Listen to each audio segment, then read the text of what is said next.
मु सोमनाथ साहू शिवानंद विद्यालय एक अष्टम श्रेणी छात्र। आज मो प्रिय कवि किसी पद कहवाक जाऊँगी। दुनिया में बहुत बहुत कवि अच्छे पंडित गदाधर सिंह मिश्र हूँ मो प्रियतम। पंडित गदाधर सिंह मिश्र 1886 मसीह जन्मग्रहण करते 1985 मसीह मृत्युवरण करते। सी अविभक्त पुरी जिला आधुनिक खोर्धा जिला अंतर्गत बाणपुर ग्राम में जन्मग्रहण करते।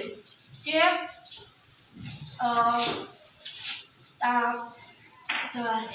एकाधार जड़े कवि औपन्यासिक नाट्यकार एवं अनुवादक थे। सी पंडित गोपबंधु छात्र और सप्तपदी वन विद्यालय एक शिक्षक थे। किसी रचना आलेखिका और गीतायन हूँ लोकप्रिय। सी तहिलेम स्थान एवं अर्ध शताब्दी ओडिशा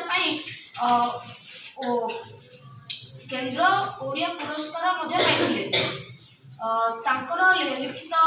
लिखित रामायण कथा एवं महाभारत कथा पिला मध्य बहुत प्रियतम। किसी रचना रचित कविता मध्य मोर जातीय पताका मोर प्रियतम। यार किसी पद मु गान करुँची। यही आमर जातीय पताका उड़े फरफर पवन शुए जातिर ए अमूल्य संपद कन्या छक्का खंडे केवल रुपे।